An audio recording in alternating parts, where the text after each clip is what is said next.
Hey YouTube, it's Jim Nyson here. I'm going to do a review for The Wrestler. I'm going to get this thing out since the library thing is in the way. We got Mickey Rourke and The Wrestler. Witness the resurrection of Mickey Rourke and Darren Aronofsky. I don't know what that says. Some foreign thing. Deeply affecting film. Marissa Tomei, Evan Rachel Wood, and then it has like the last scene, I'm pretty sure, where he jumps off.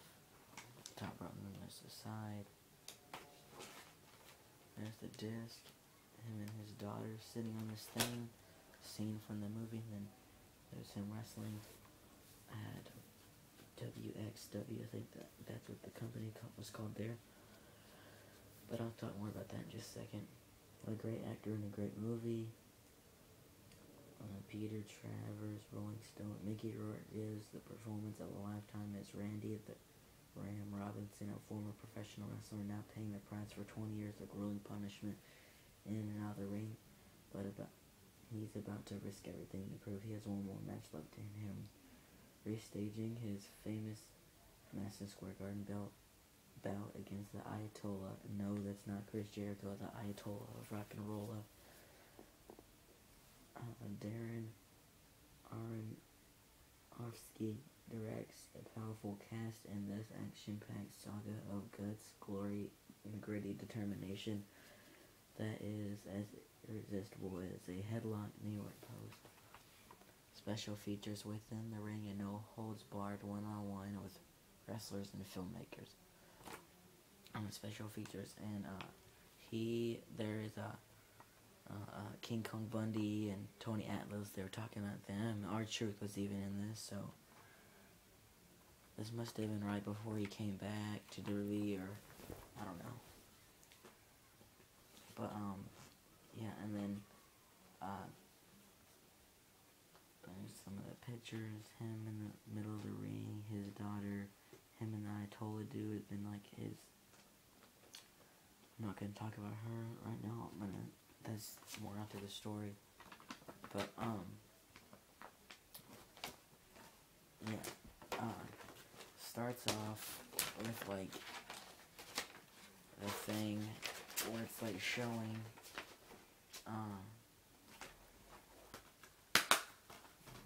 the Ayatollah and his posters where it says Madison Square Garden 1989. And then ends up like him waking up in a van or something, I don't remember. But also I wanted to say something.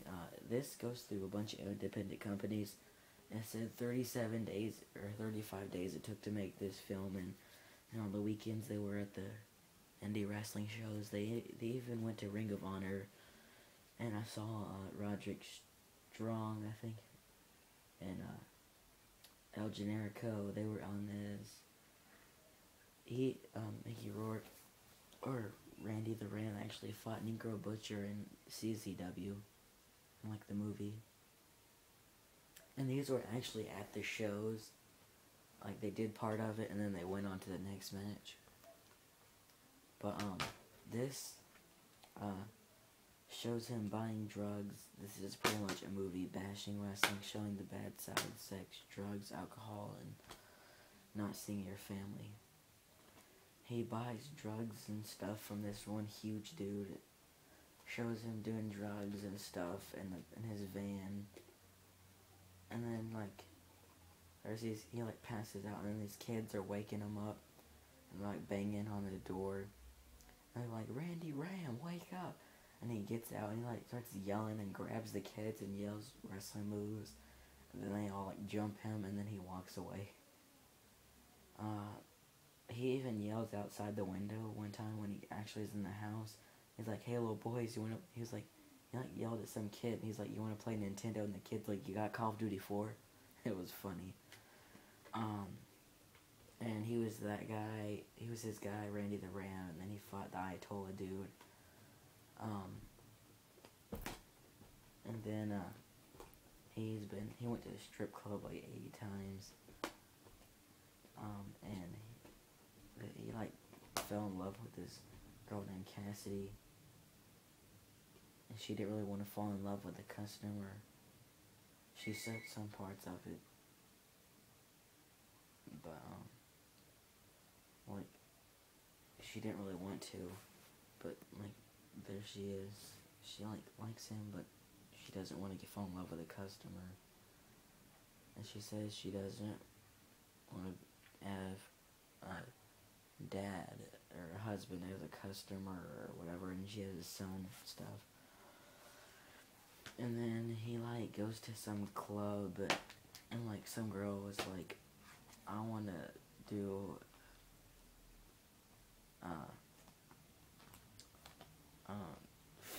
she's like, let's party, you're Randy the Ram, used to be on my brother's poster or something. He like, and then it shows them doing coke in the bathroom, and you see her effing him, or her effing her. And like some person walks in, and it's like, get a room, and he was like in the bathroom. And then he wakes up in her house with like a fireman costume on. It was weird. And then there's parts where he wants to get back with his daughter, but he was supposed to do something with her, and he ended up missing it because of that fireman lady, that weird lady. And then she gets all mad and says that he's a piece of crap and stuff, and he's an a-hole. But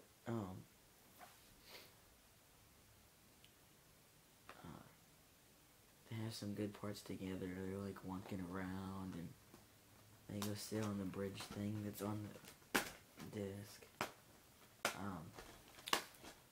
And he's trying to get back with his daughter after so many years. So like a bunch of wrestlers like Jake the Snake and all those people never really had time for their daughter and stuff, or family members, because they were always on the road and stuff, and they're mad at him.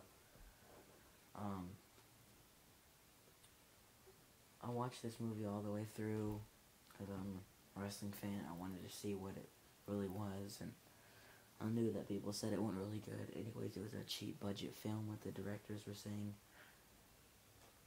And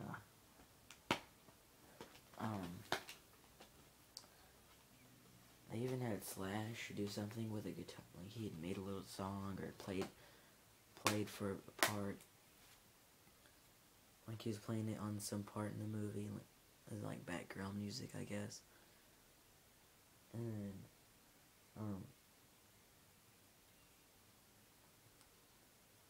he like has a stroke, and then he has to go to a hospital, and the doctor told him not to wrestle anymore, and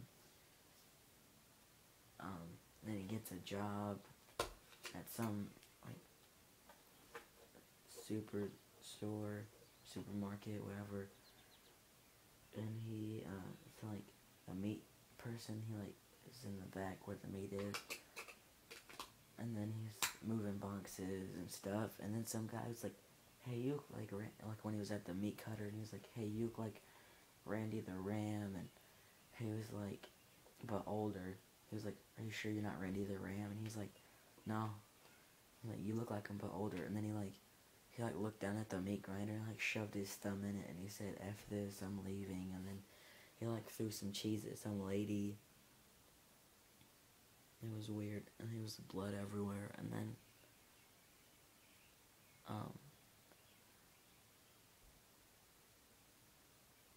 he like said he wants to work during the week because he still likes to do the shows, and then he did the heart thing, and the lady sort of liked him. She didn't want him to wrestle.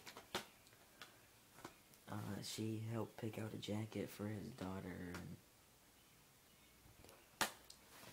and he gave that girl a toy and said, tell your son this is a $300 collectible Randy the Ram toy and don't lose it.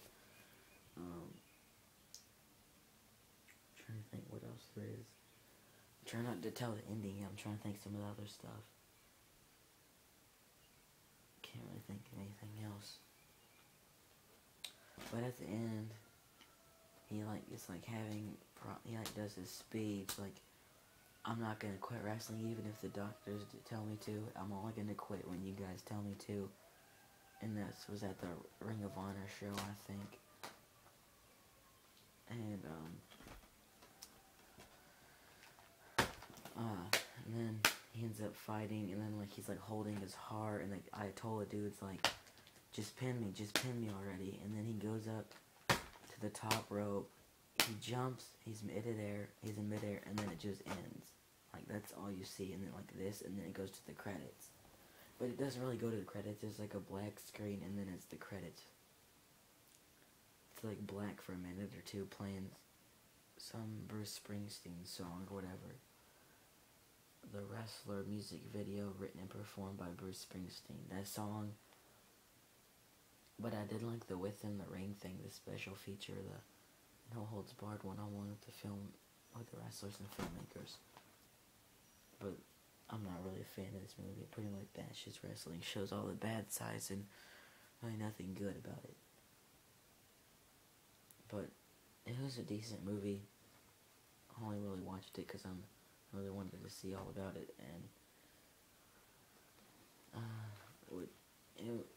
I'm not gonna say it was the best, but it wasn't horrible.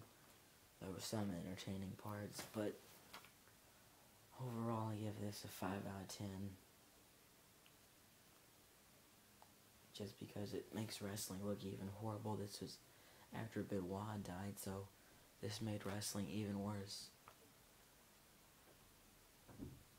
But yeah, that's my review for The Wrestler. And that's about it. Don't forget to comment, rate, subscribe, bye.